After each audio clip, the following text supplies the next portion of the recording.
আসসালামু আলাইকুম, welcome back to my channel Razia blog and cook. তো দেখো, নতুন আরেকটি কেকের রেসিপি নিয়ে চলে আসলাম। তো আমি আজকে তোমাদেরকে 3 পাউন্ড দোতলা কেক ডেকোরেশন করে দেখাবো, সেটাও আবার লাভ কেক। কিভাবে খুব সহজে ফিনিশিং এবং ডেকোরেশন করতে হয় সেটা তোমাদের সঙ্গে শেয়ার করব। তো চলো। তো দেখো, এখানে আমি 3 পাউন্ড কেক নিয়েছি। তো একটা হচ্ছে 2 পাউন্ড, একটা হচ্ছে 1 পাউন্ড। এগুলো হচ্ছে লাভ শেপের। তো এগুলো আজকে তোমাদেরকে আমি ডেকোরেশন করে দেখাবো খুব সহজ পদ্ধতিতে। তো যারা নতুন তারা ঝটপট দেখে নাও, খুব সহজেই তোমরা যে কেউ কাটিং, ফিনিশিং এবং ডেকোরেশন করতে পারবে। তো দেখো, 3টা লেয়ারে আমি কেকগুলো ভাগ করে নিয়েছি, 3টা করে 6টা। তো সবার আগে আমি আগে ডেকোরেশন করে নেব, মানে কেক ফিনিশিং করে নেব এবং তারপর আরেকটা করব। তো দেখো, তো কিভাবে লেয়ার বসাতে হয়, ক্রিম দিতে হয়, সেটা তো তোমাদেরকে আমি অনেক ভিডিওতে দেখিয়েছি। তোমরা চাইলে ডিসক্রিপশন বক্সে লিংক দেওয়া থাকবে, দেখে আসতে পারো। তো সবার আগে সুগার সিরাপ, তারপরে হচ্ছে ক্রিমগুলো দিয়ে খুব সুন্দরভাবে একটার পর একটা লেয়ার বসিয়ে দিতে হবে। তো একের পর এক দেখো, আমি সুগার সিরাপ এবং তারপর ক্রিম দিয়ে একটা একটা করে লেয়ার বসিয়ে দেব। তো আশা করি তোমাদের কোনো রকম কোনো সমস্যা হবে না। তো এই ভিডিওতে যদি কোনো রকম কোনো সমস্যা হয় তাহলে অবশ্যই কমেন্ট বক্সে জানিয়ে দিবে, আমি তোমাদের সমস্যার সমাধান করার চেষ্টা করব। যারা নতুন তারা ঝটপট এই ভিডিওটি দেখে নাও, কিভাবে কেক ফিনিশিং এবং ডেকোরেশন করতে হয়। তো আশা করি তোমাদের কোনো সমস্যা হবে না। তো দেখো, একটা লেয়ার বসা হয়ে গেছে। তো আরেকটা লেয়ার বসাচ্ছি। তোমরা চাইলে কিন্তু কেকটা আরও উঁচু করতে পারো ক্রিম দিয়ে, তোমরা তখন আরও ক্রিমটা বেশি ব্যবহার করবে। তো আমি অল্প পরিমাণ দিয়েই মানে অল্প পরিমাণে ক্রিম দিয়ে কেকটা ডেকোরেশন করছি, কারণ যে আমার কাছ থেকে কেকটা চেয়েছিল সে বলেছিল ক্রিমটা যেন অল্প ব্যবহার করা হয়, সেই জন্য। তো দেখো, কথায় কথায় একের পর এক লেয়ারগুলো বসানো হয়ে যাচ্ছে। তো তারপর আমি কেকটা ফিনিশিং করব। তো দেখো, তোমরা চাইলে কিন্তু কাঠ দিয়েও এই ফিনিশিংটা করতে পারো। তো তোমাদের একটা গোপন টিপস বলি, তো তোমরা যারা নতুন কেক ফিনিশিং করতে পারো না তারা অবশ্যই কেকটা পুরা ক্রিম দিয়ে আধা ঘন্টা বা 10 মিনিটের জন্য ফ্রিজে রেখে দেবে। তারপর বের করে তোমরা যে কেউ যে রকম খুশি সেই রকম কিন্তু ফিনিশিং এবং ডেকোরেশন করে নিতে পারবে। তো এটা যারা জানো না তারা জেনে নাও।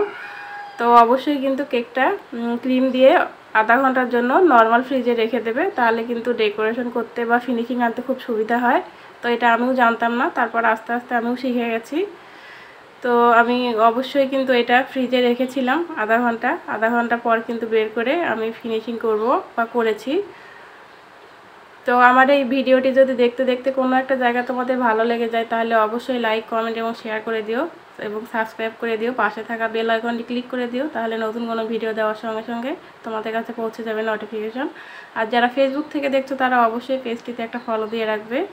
তো তোমরা যত বেশি কমেন্ট করবে, সুন্দর সুন্দর বা কমেন্ট করো, আমি কিন্তু তত বেশি বেশি করে উৎসাহ পাই আরও নতুন ভিডিও নেওয়ার জন্য, প্রস্তুতি নেই আরও কীভাবে তোমাদেরকে উপকৃত করতে পারি বা কিভাবে তোমাদের উপকারে আসতে পারে সেই রকম কিছু দেওয়ার চেষ্টা করি। তো তোমরা কে কীরকম ভিডিও দেখতে চাও অবশ্যই কমেন্টের মাধ্যমে জানিয়ে দেবে, তাহলে আমি সেই রকম ভিডিও দেওয়ার চেষ্টা করব। নিজে দেখবে, শিখবে এবং অন্যদেরকে শেয়ার করে দেবে, তারাও যেন শিখতে পারে। তো যে কোনো একটা জিনিস নিজে শিখলে হয় না, অন্যদেরকেও শেখার সুযোগ করে দিতে হয়। তো দেখো আমি কিভাবে কেকটা ফিনিশিং করলাম। তো এটা পরপর আমি ছোটো কেকটাও একইভাবে ডেকোরেশন করে নিয়েছি, যেহেতু একটা দেখালাম, তো একটা দেখানো যে কথা, 2টা দেখানো একই কথা। তো সেই জন্য আমি একটা দেখিয়ে দিলাম। তো আমি দেখো লেয়ারটা কিভাবে বসিয়ে দিলাম। তো আমি ছোটো কেকটাও একইভাবে ফিনিশিং করেছি। তো দেখো আমি এখন দ্বিতীয় লেয়ারটা বসিয়ে দিচ্ছি।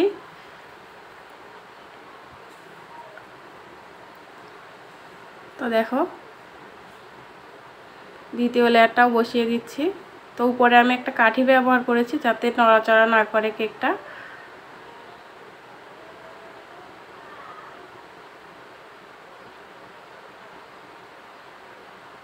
তো আমার সঙ্গে হেল্প করছে আমার ভাগ্নি। তোমরা সবাই জানো আমি যখন কেক বানাই আমার ভাগ্নিও থাকে। ও হচ্ছে ফুল উঠানো খুব সুন্দর পারে এবং ওর হাতের কাজ অনেক সুন্দর। ও অনেক সুন্দর মেহেদিও দিতে পারে, আবার হচ্ছে ফুলও দিতে পারে, মানে সব এক কথায় ওরা হাতের কাজ অসাধারণ। তো দেখো আমি 2টা কালার দিয়ে কিন্তু আজকে কেক হচ্ছে ফুল উঠাবো। তো এক সাইডে দেব সাদা পাইপেন ব্যাগের মধ্যে, আর এক সাইডে দেব আকাশি কালার। দেখো একটা পাইপেন ব্যাগে 2 রকমের কালার নিয়েছি। তো 2 রকমের কালার দিয়েই আজকে এই কেক ডেকোরেশন হবে, একটা নজেলে 2 কালার দিয়ে। তো দেখো ভাগ্নি আমার ডেকোরেশন করছে।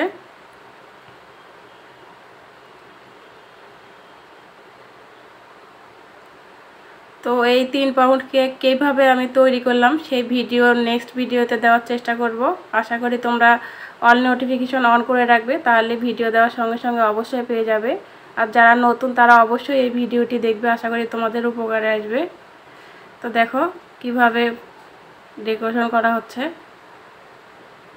তো ফুল হচ্ছে নজেলের উপর বেসিস করে, তোমরা যে নজেল নেবে, যেমন নজেল নেবে তেমনই কিন্তু ফুল হবে। শুধু ডিজাইনটা তোমাদের কিভাবে কি ডিজাইন করবে বা কিভাবে মেহেদি যেভাবে হাতে দাও সেটা হচ্ছে তোমাদের ব্যাপার। আর নজেল যেমন নেবে ফুল কিন্তু তেমনই হবে। তো দেখো 2টা কালার দিয়ে কিন্তু অসাধারণ ফুল হচ্ছে। তো আমার এই সিম্পল কেকের ডেকোরেশন কেমন হলো, ফিনিশিং অবশ্যই কিন্তু কমেন্টের মাধ্যমে জানাবে। তো যেদিন আমি কেক বানাই সেদিন আমার বাসার অবস্থা খুব খারাপ থাকে। তো দেখো টেবিল থেকে শুরু করে মানে সব কিছু প্রায় অগোছালো হয়ে থাকে। তো দেখো কেকের ডিজাইনটা কেমন হয়েছে অবশ্যই কিন্তু কমেন্টের মাধ্যমে সুন্দর একটা কমেন্ট করে যাবে। ভালো লাগা খারাপ লাগা অবশ্যই মন্তব্য আমাকে জানিয়ে দেবে।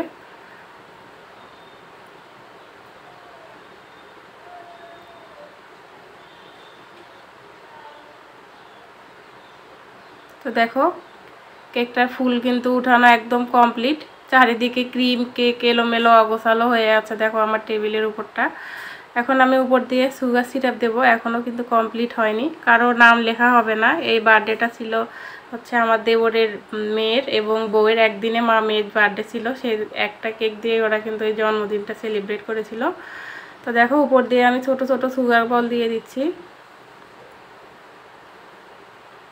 সাদা সুগার বলগুলো দিয়ে দিচ্ছি। তো বন্ধুরা আর কথা বাড়াবো না, আমার ভিডিওটি কেমন লাগলো অবশ্যই কমেন্ট বক্সে জানিয়ে যাবে। তো দেখা হবে নতুন আরেকটি ভিডিওতে, সেই পর্যন্ত সবাই ভালো থেকো, সুস্থ থেকো আর নিজেদের খেয়াল রেখো। আজকে এই পর্যন্ত, আসসালামু আলাইকুম।